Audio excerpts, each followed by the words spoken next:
আসসালামু আলাইকুম। আজকে আপনাদের সঙ্গে শেয়ার করছি থাই স্যুপ রেসিপি। খুবই মজাদার এবং পুষ্টিকর। খুব সহজ পদ্ধতিতেই দেখাবো ঘরোয়া উপকরণ দিয়ে এই রেসিপিটি। সবাই একবার হলেও বাসায় ট্রাই করবেন। প্রথমে প্যানে রান্নার তেল দিয়ে দিলাম। তারপর তেলের ভিতর পেঁয়াজ কুচি আর কিছু গাজর কুচি করে নিয়েছি, সেটা ভেজে নিলাম। একটু ভালো করে ভেজে নিতে হবে।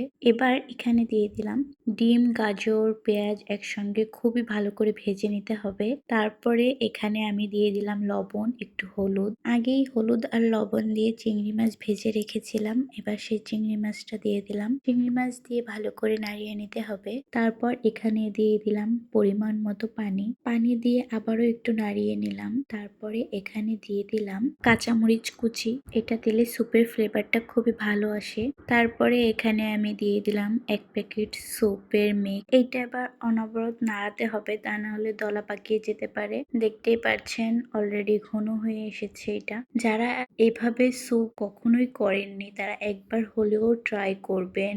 এই স্যুপটা এত টেস্টি হয়। দেখতে পাচ্ছেন এ পর্যায়ে স্যুপ রেডি হয়ে গিয়েছে। পরিবেশন করে নিলাম। দেখেন কি ইয়াম্মি লুক। ভিডিওটি আপনাদের কাছে কেমন লাগলো অবশ্যই কমেন্ট করে জানাবেন।